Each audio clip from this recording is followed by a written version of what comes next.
Hi, I'm Arthur, and this is part 12 in a 20-part series I am doing covering fan-favorite successor chapters of Space Marines in order of the legions. Do you need to have seen the other parts to understand this one? No, but it would make me happy, and there is a companion to this video, but we'll get to that in a minute. So I'm cheating, but I want this video to, as I mentioned, be a bit of a companion piece with my Angron video, which was a little bit ago. So if you want to have a bit of a good 1-2 hit punch after finishing this video, go watch that one. But this video is not so much going to be talking about a successor chapter as it's going to be talking about a fan favorite character who's multifaceted, interesting, and incredibly depressing. Someone that I think is incredibly fun to read about, and as I have been seeing him more and more as I slowly but surely worm my way through the Horus Heresy, I just think it's time to finally talk about him. So with all that out of the way,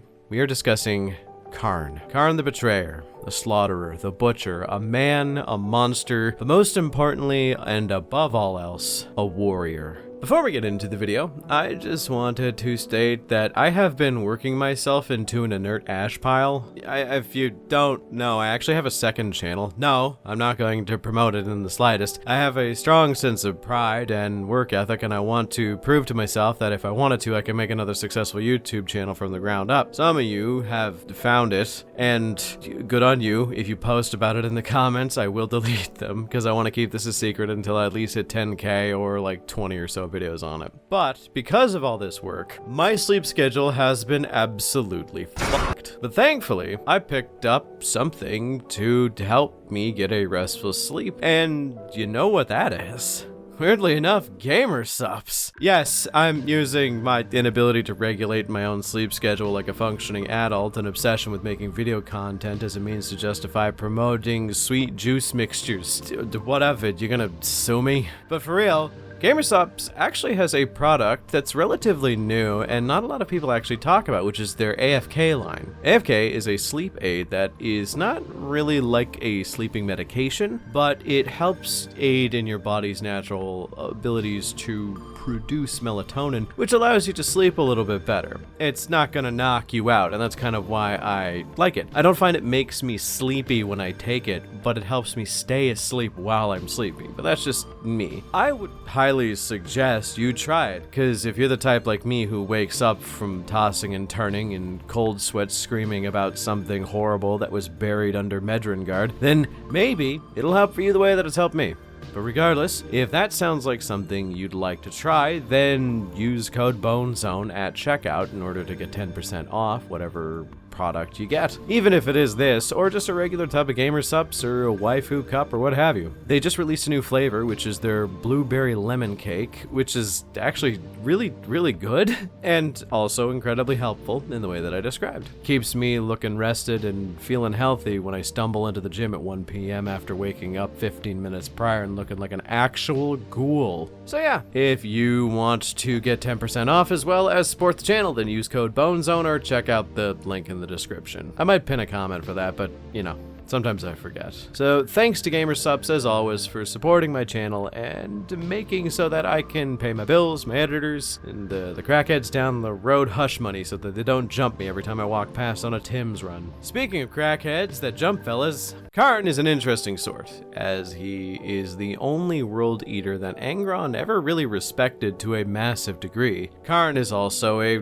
fucking maniac warrior who has the ability to fight the best Space Marines one-on-one, and 9 times out of 10 probably win, unless your name is Sigman, but we'll get there. Born in what is somewhere between Germany and Russia on Earth, this man was a brutal figure even before the Butcher's nails, as he was known to be like stone, unmoving, unyielding, and you couldn't really erode away his ironclad will. And the thing that made him scary is that, as a warhound, he exemplified everything that they were, a slow march with a sword in one hand and a shield in the other. As in the early days of his service, he was a member of the Warhounds, meaning he is probably one of the oldest Marines, as he wasn't recruited during the days of the World Eaters. He was recruited far before that, and he likely participated in the early parts of the Great Crusade. The Warhounds, as a legion, were about stoic assault, resilient and aggressive, able to mow down and rip apart anything they see in complete silence. The Warhounds were famed for their main tactic being this weird shield wall, where in a long phalanx they would simply slowly walk forward, dispersing into a wider and wider formation as they pushed the enemy back, never sprinting,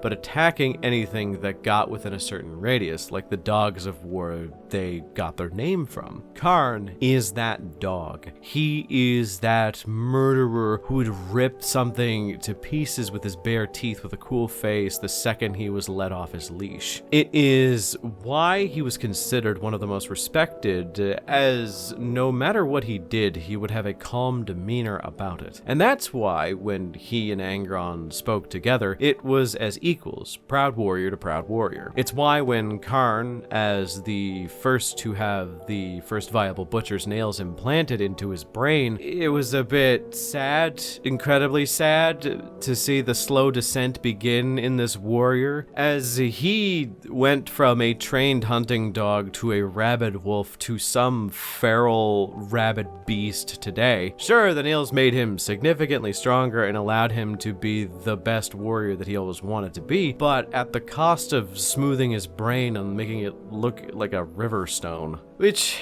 it did.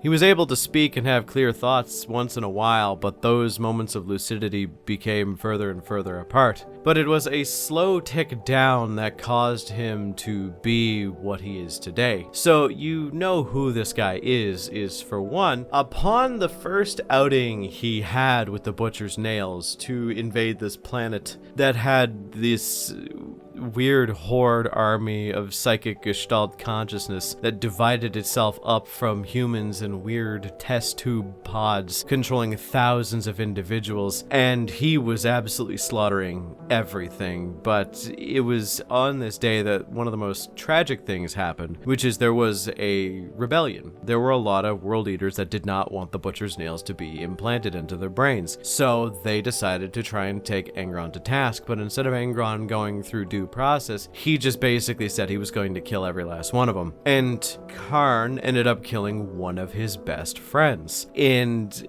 this is something that kind of stuck with him for a long time, but we're not going to get into that just yet. Put a pin in this specifically. It's just that this planet is kind of the site of one of the greatest atrocities that's ever happened to the World Eaters, as it was the first step in the road to damnation. But he is not someone who makes friends easy, to put it bluntly. And it's why his connection with Sigismund and the Black Templars is so important, as Sigismund is one of the most important characters in the setting. A warrior who has almost no equal. Sigismund is the type of warrior that the second he learns a new skill to fight with, you could never beat him using that same skill, as he could always do it better than you. A warrior who sees divinity, and the first of the Imperial Fists to see the Emperor as a god. But he is also Kharn's best friend from another legion, who is objectively just as good as Kharn in combat, if not slightly better in the early days. Fun fact that, everybody kind of knows at this point. Did you know that the reason why Black Templars chain their weapons to their wrists is because Kharn taught Sigismund to do that? Yeah, it's kind of fun. A little tradition is passed down. But these kinds of bond-sharing moments makes it especially sad during the Siege of Terra, when Sigismund was 10 Adderall deep and locked in to the point that he could hear colors and see sounds, and he ended up slicing his way through as many traitors as humanly possible before seeing Kharn, and instead of even acknowledging Kharn, he just kept on fighting, and when Kharn bellowed a challenge, Sigismund didn't even reply. He just locked in further, and then they got to it. The fight was weirdly one-sided, but relatively, of course, because it's Kharn. You're not going to beat him easily. But Kharn was mostly upset that there was no scorn. There was no rage at what was going on. He was just upset that he wasn't getting reprimanded for his betrayal, and that there was no camaraderie or joyous banter like he wanted. It was just cold and merciless, like a machine that was doing its job. which after Kharn was killed, it probably left a bit of a scar that lasts in his brain for likely till today, honestly. As Kharn was eventually resurrected by the power of Kharn and the feeling of betrayal. Long story short, one of the World Eater brothers that was on the Siege of Terra found his body weirdly unharmed, even though he was pretty harmed by Sigismund. He ended up taking him to his flagship, which was an old World Eater ship, and storing him away. As he was breathing, his vitals were stable, but he was unconscious. He kept using him as a gambling chip to basically say Kharn will come back and unite the Legion and so on and so forth, but he never truly did. Eventually, there was a plot to kill Kharn on that ship that ended up with, well, them trying to.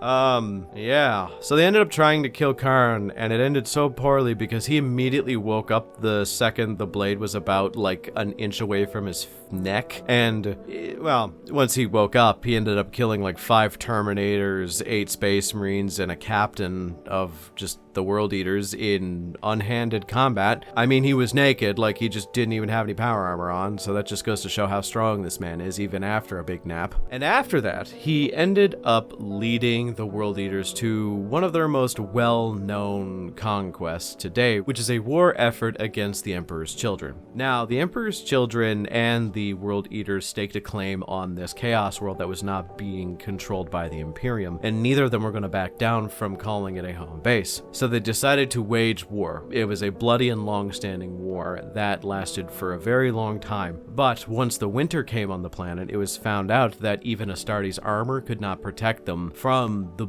blistering cold, so a ceasefire had to happen. Kharn took exception to this, and because his men weren't fighting, the Kharn demons at the back of his brain goaded him into doing something that would have effects that ripple through his entire life, which is yeah, he burned them all to death. Every single World Eater that just said, no, we're not going to fight, he picked up a flamethrower and burned them all. And that's why he now has the nickname of the Betrayer, because he's not afraid to burn his own men to death because he just doesn't care. He is the perfect exemplary soldier of Kharn. Kharn does not care from where the blood flows, only that it does. Which goes into my next little major point, kind of the end point of this video. See, a lot of people think that Kharn's body wasn't actually in control by Kharn. It was a demon planted there by Kharn to enact his will made manifest on Earth. Think Fulgrim being possessed by whatever was in the lair blade. I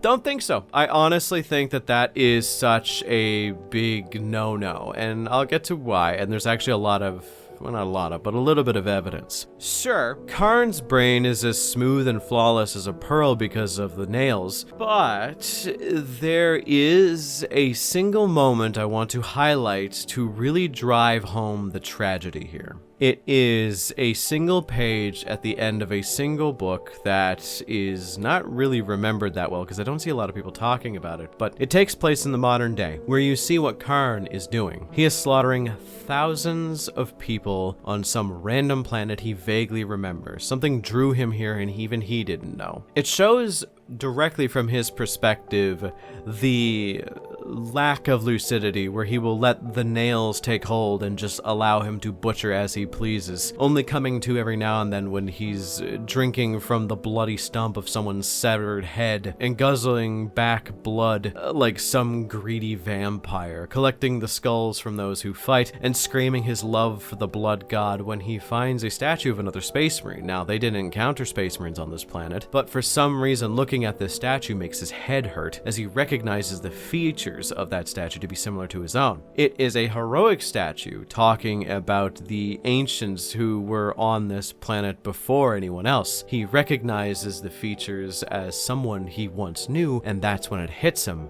What drew him to this planet? This was the first. The captain he killed in cold-blooded murder at the beginning on that first step on his road to damnation because of the butcher's nails was on this planet, and this statue was of that captain. It was his friend, and he remembered the years of mindless slaughter, and the pain came racing back into his brain, tearing it apart as he was genuinely having a grief-stricken breakdown at what he had become as the nail's control was starting to recede just a little bit, causing insane amounts of pain, before being reminded by one of his warband that they found more soldiers to kill, and like that, Kharn was back to the murderer he will always be. This old Slav is sad. He is a long song that has long since lost its melody, and I think he mirrors what Angron is like on a miniature scale, on a warband scale. I think Kharn is also a badass and has killed an ungodly amount of dudes, which is also really cool. But I think we focus too much on him being a badass, and we should focus more on him being the end result of a life of abuse and horror, to the point where he himself is just a smoothed down stone, a rocky cliff face worn away by time itself, and because of that, he is also one of the most compelling characters in the 40k setting, even if he is just a screaming lunatic with a big axe. The entire video was a smidge melodramatic, but hey! What do you expect from me at this point? You're just lucky I haven't talked about the Night Lords in a little bit, though that will be changing soon. Regardless of my obsession with my violent boo-boo bears, what do you all think about Kharn the Betrayer and his slow descent into being an unthinking feral animal who can only do harm? A bit of a loaded question, but I want to know nonetheless. So comment down below how you feel about him. Also, remember to like and subscribe, as I'm trying to hit 100,000 subscribers by the end of the year, and we are so goddamn close, I can almost taste it. Special thanks to my channel members for supporting me. With your help, I am able to support myself, my editors, and everything in between, to be honest. So thanks! And also, if you want to support me, as well as gain access to additional and early content, then become a channel member today. Thanks once again for watching. Until next time, I just gotta say, wouldn't it be really funny if we got a Kharn reboot model before Lucius the Eternal got his? I mean, Lucius the Eternal right now looks like he's made out of goddamn metal Play-Doh, but, you know, Kharn's model is kind of old too, so be not out of the wheelhouse of possibility.